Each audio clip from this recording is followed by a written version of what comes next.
Hi friends, welcome back to my channel. చాలా కాలం తర్వాత net banking login అవుతున్నప్పుడు user ID గుర్తులేకపోవడం లేదా పాస్వర్డ్ తప్పు అని రావడం మనందరికీ ఎదురయ్యే సమస్య. అందుకే ఈరోజు ఈ వీడియోలో మనం SBI user name and login పాస్వర్డ్ని సులభంగా ఎలా రీసెట్ చేసుకోవాలో చూద్దాం. ముందుగా మీకు వీడియో నచ్చినట్లయితే like and share and subscribe చేయండి. ముందుగా గూగుల్లో ఆన్లైన్ ఎస్బీఐ అని లాగిన్ చేయండి. లాగిన్ చేశాక మనకి ఇక్కడ పర్సనల్ బ్యాంకింగ్ అని చూపిస్తుంది కదా, సో దానిపైన లాగిన్ అని క్లిక్ చేయండి. Continue to login. మనకి యూజర్ నేమ్ అండ్ పాస్వర్డ్ మనకి తెలియదు కాబట్టి కింద forgot user name and login password అని చూపిస్తుంది కదా, అక్కడ క్లిక్ చేయండి. సో క్లిక్ చేశాక మనకి యూజర్ ఐడి కూడా గుర్తులేదు. So forgot my user name అని సెలెక్ట్ చేసుకోండి. సబ్మిట్. సో ఇక్కడ మనకి అకౌంట్ నెంబర్లో సిఐఎఫ్ నెంబర్ అని ఉంటుంది, అంటే కస్టమర్ ఇన్ఫర్మేషన్ ఫైల్ అని. సో అక్కడ మీ సిఐఎఫ్ నెంబర్ అండ్ అక్కడ country and me mobile number and captcha enter చేసి సబ్మిట్ చేయాలి. సో కరెక్ట్గా అనేది ఎంటర్ చేయాలి.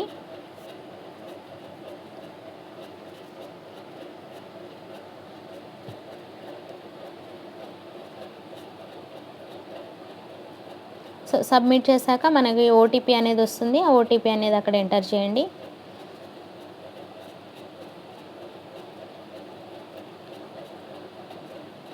సో కన్ఫర్మ్ చేశాక మనకి సక్సెస్ఫుల్గా మనకి యూజర్ నేమ్ అనేది మనకి కనిపించేసింది.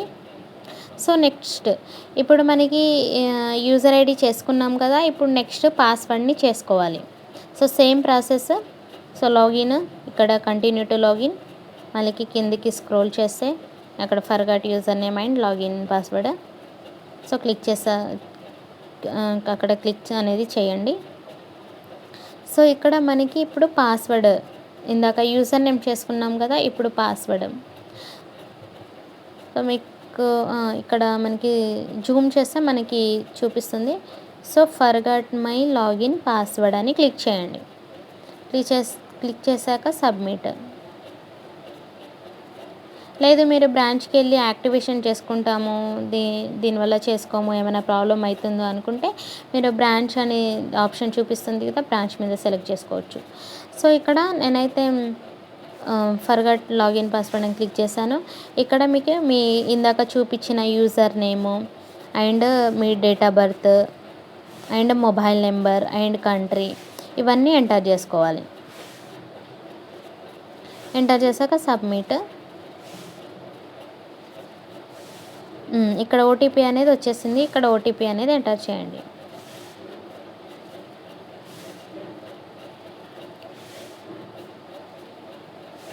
సో ఇక్కడ కేర్ఫుల్, ఇక్కడ చూసుకోండి. మీకు ఏటీఎం కార్డ్ డీటెయిల్స్ ఉంటే మీ దగ్గర ఏటీఎం కార్డ్ డీటెయిల్స్ అని క్లిక్ చేయండి.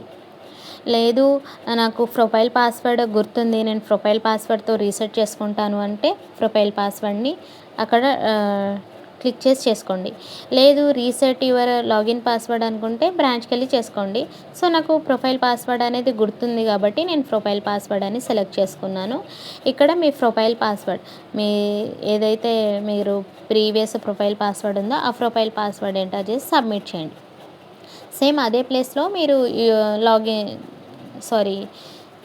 ఏటీఎం కార్డ్ డీటెయిల్స్ ఎంటర్ చేసుకోవచ్చు. ఇక్కడ న్యూ లాగిన్ పాస్వర్డ్. ఇప్పుడు మనం కొత్త పాస్వర్డ్ అనేది పెట్టుకోవాలి. సో ఏంటంటే ఫస్ట్ స్పెషల్ క్యారెక్టర్ అనేది మస్ట్ అండ్ షుడ్ ఉండాలి. 1 big letter, small letter, special character and number.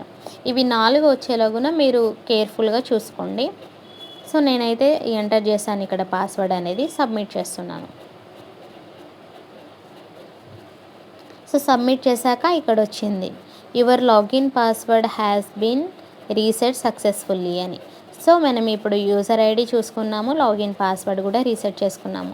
ఇప్పుడు అనేది ఈ జనరేషన్లో అయితే చాలా డిజిటల్ అయిపోయింది. సో మనకి డిజిటల్ యూజర్ ఐడి పాస్వర్డ్ అనేది మస్ట్ అండ్ షుడ్ ఉండాలి కాబట్టి.